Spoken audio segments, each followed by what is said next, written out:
what's up guys? RescueRyan521 here, bring back another video for you. And today, this is my video counting down. I'm a little bit late to this. This is my video counting down my top 10 movies of 2015. Let me give you a little bit of background knowledge. Why am I getting this video out to you so late? Why am I giving it out to you in like mid-March? Well, the thing is, I was going to get this uploaded Oscar night. You know, as you know, like I believe it was like the last Sunday in February. February 20-something. But of course, my video software that night decided to go all screwy on me. You know, I don't know why. Actually, I do know why. It was a Windows update, 2 Windows updates that I had done install. I wasn't the only one with the problem. I found an online forum and they helped me out with it. But so yeah, so I got all that figured out. You know, and I got the updates uninstalled, so now my software is working again. But along with that video, since it was on Oscar night, there was gonna be my Oscar predictions. So I'm just gonna kind of cut that, considering, you know, obviously we already know who won the Oscars. You know, I'm gonna cut that part out of the video. But just quickly giving my thoughts on it. I thought there was some really good. I really agreed with with a good majority of the wins. I'm glad Mad Max took home a lot more awards than I thought it would, considering that's like one of the best movies of the year, which you'll see later on in this list. As well as I'm glad Leonardo DiCaprio finally won his Oscar for The Revenant. And I thought The Revenant was going to win Best Picture, but I'm still glad it went to Spotlight, because I have heard that's a really good movie. And for one other thing before we get into the list is, there's some movies that I really want to see that probably would be included if I had seen them, but I just haven't seen them, such as Creed, Spotlight, oh, I feel like there's another one what's it called, the one with the banking one, the one with Christian Bale in it, I can't remember what it's called. The Big Short, you know, like movies like that I haven't seen this year that I do want to. But going on to our top 10, starting with a couple of honorable mentions, giving 2 honorable mentions out to The Avengers, Age of Ultron, and The Martian. Now, both of these movies I thought were good, but I just didn't enjoy them as much as some other people did.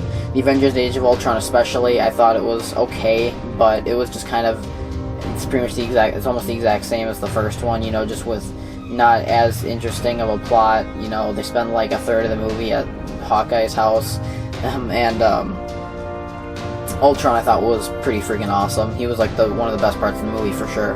But Scarlet Witch and what's the Flash ripoff dude, both of them were like they're just really boring. I don't even really care if they die in the next in Civil War. I honestly don't care at all. That being said, though, that's not to bash on Marvel, because so far Deadpool's like my favorite movie of the year. So, and then the other one, The Martian, as I said, you know, it's a good movie, but you know, I thought if it was trimmed down like 45 minutes, it would have been a great movie. But since it just kind of drags on for just a little bit too long for me, it's only a good movie. So starting at number 10 is a movie that, it was just a dumb movie that I saw this year, but I needed I needed a number 10 to put in. You know, I needed a movie that I really liked to put in, and because it was kind of stupid, I figured, you know, why not just put it in? It's my list anyway. So number 10 is Run All Night. It's, you know, the dumb, well, not dumb, I shouldn't say. It's kind of, you know, the you don't really need your brain for, you know, just the traditional, you know, Liam Neeson, you know, fighting, you know, just Liam Neeson, you know, using his ninja skills or whatever on terrorists or bad guys, you know, it's just like a dumb action movie, but it was really good and it was really enjoyable, and that's all that really matters to me, so that's number 10.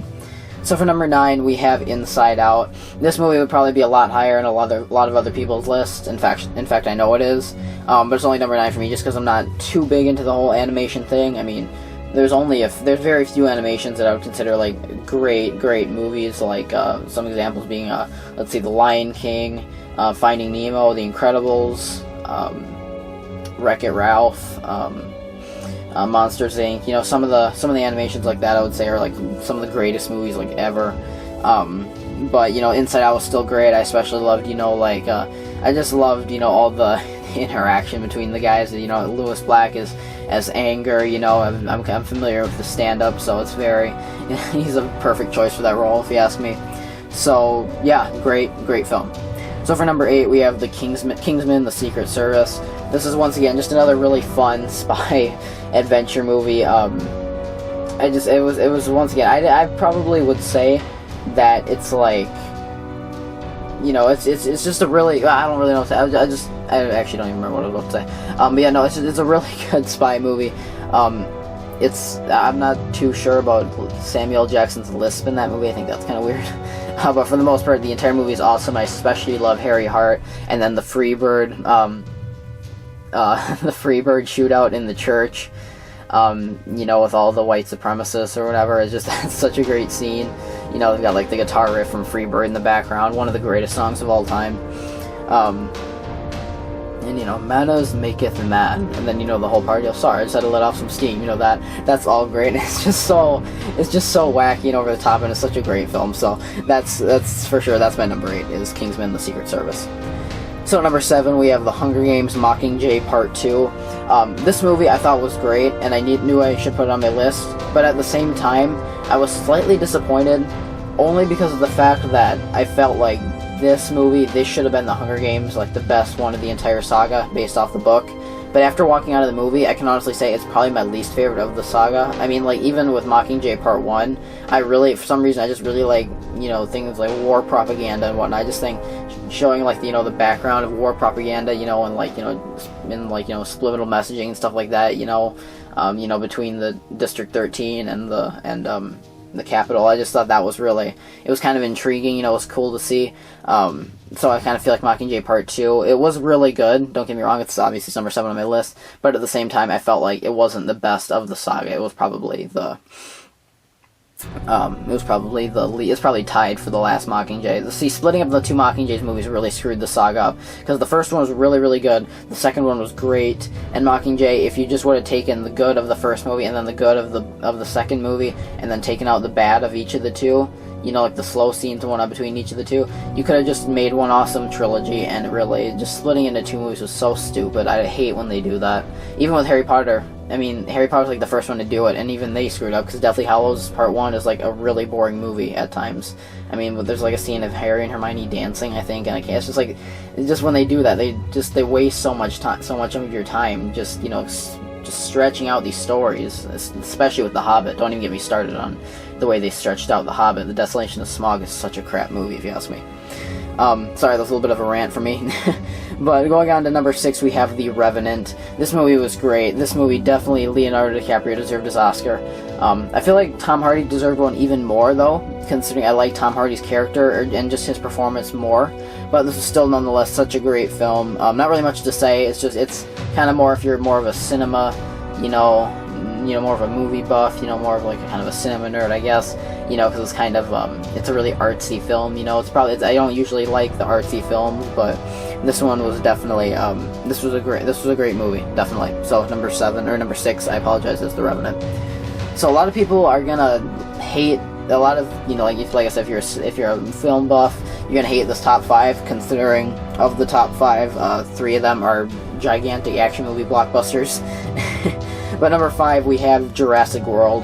This movie, some people didn't like it, and I don't understand that at all. I thought this was great, and even the people that don't like it, I'm sure, I can't imagine anybody saying that this wasn't, this was so, it wasn't as good as Jurassic Park 2 and 3 or whatever, because those were some of like the worst films like just ever. Those are horrible. And this one was really, obviously it wasn't as good as the first one, but it was definitely a good sequel for sure. So, Chris Pratt was great in it. The kids did their job well. Bryce Dallas Howard was really hot in it, and that's kind of the only thing that she really, contributed for me. I couldn't stop, every time I saw her, I didn't really see her as I didn't really see her as, like the security person or whatever. I just saw her as like, God, look at her. She's a scientist. All right, okay, yeah, that makes sense. Okay, so I'm sorry, off topic. But yes, that was really, this was a great movie. I thought the Indominus Rex, the whole fight between that and the T-Rex in the end was great. So for sure, number 5, Jurassic World. So for number 4, we have a film that a lot of people I don't think liked that much, but I thought it was actually really good. It was one of my favorites of the year, and that is Black Mass. This is the one where Johnny Depp portrays Whitey Bulger as, the infamous gangster in the U.S., the one that Jack Nicholson's character in The Departed was based on. Like, that character was based on the gangster Whitey Bulger. Or I should say the mobster gangster, whatever. Gangster sounds so 1920s. Yeah, gangster, yeah. I'm being so weird in this video.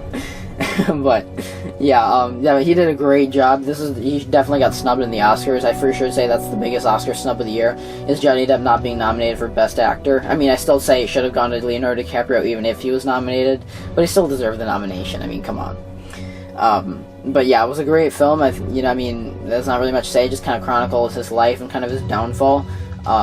Joel Edgerton's great in it as well as his brother, and yeah, it was really good. So I definitely recommend it if you're a fan of like The Departed or Goodfellas, for sure. So number 4 is Black Mass. So number 3 is, this movie was so much fun. I absolutely love this one. Number 3 is The Hateful Eight. As you know, I'm a huge Tarantino fan, with 3 of his films, Pulp Fiction, Reservoir Dogs, Django Unchained, probably all 3 of them being somewhere in like my top 10 or my top 20 like favorite films of all time, with Pulp Fiction being like number 2. They're just all great films, and this was definitely such a great addition to all his films. I mean, the only bad Tarantino film I think I've ever seen is Death Proof. That's not that good of a movie. And Inglourious Basterds is good, but it's kind of slow at times. It's probably my second least favorite. But every other film he's done has been flawless and probably has a spot somewhere on like my favorite films list. And this one does not disappoint. This one honestly is probably his 4th or 5th best. Like, I know it sounds super low considering he's only made 8 films, but that just goes to show how great of a director he is. So yeah, he was definitely great. I'd probably go like, well, actually, I'm not even gonna rank them right now because I'm gonna do a video doing that later on, in the year, maybe. Well, I mean, I'd say maybe, like, I don't know if I'll do it later on this year, maybe like within the next month. I don't really know how long it'll take for me to do it, but I definitely plan to get that out soon. So yeah, definitely great films. The Hateful Eight, with Samuel L. Jackson delivering a great, amazing performance, one of the best of his career.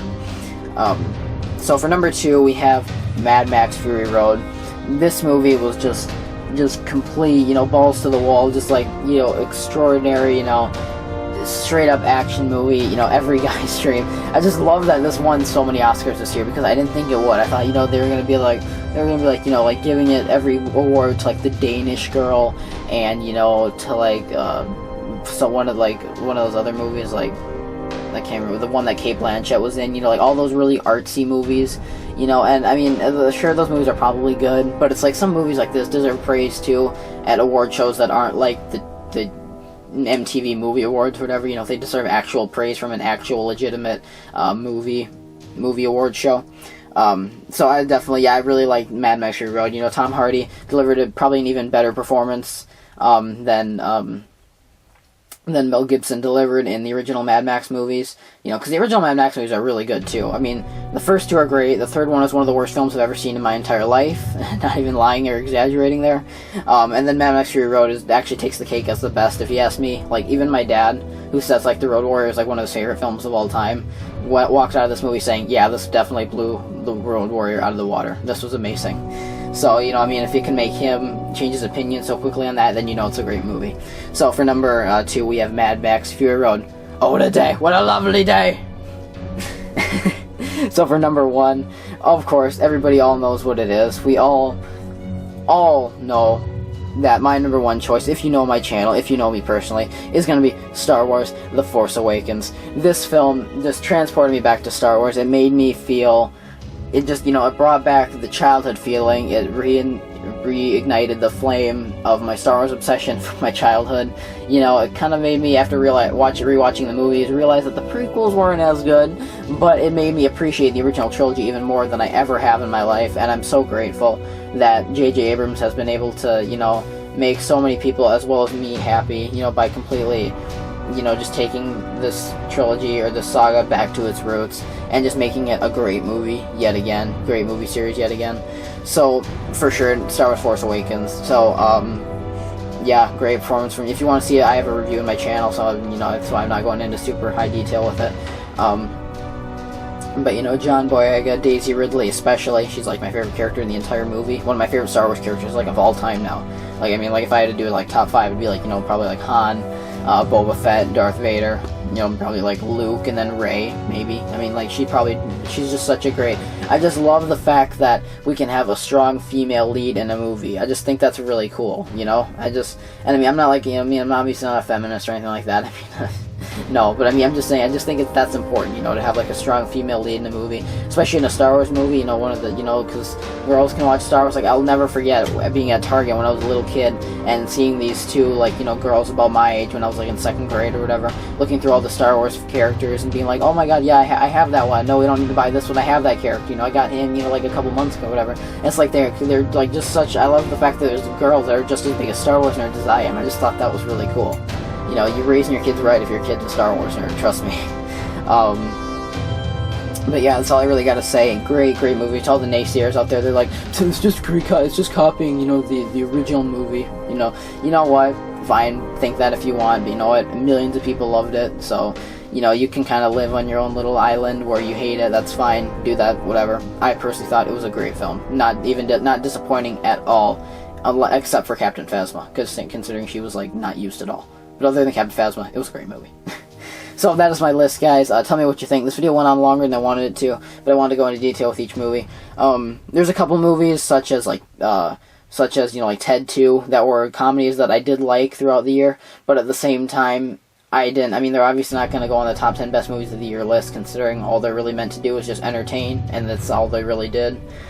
So I decided not to put movies like that on here, but all the other movies, for sure, like to recap, number 10, Run All Night, number 9, Inside Out, number 8, The Kingsman and the Secret Service, number 7, Mockingjay Part 2, number 6, The Revenant, number 5, Jurassic World, number 4, Black Mass, number 3, The Hateful Eight, number 2, Mad Max Fury Road, and number 1, Star Wars The Force Awakens. So let me know what you guys think, comment, rate, subscribe, tell me down in the comments what your favorite movie of the year is, and I will talk to you guys soon. Thanks for watching, and goodbye.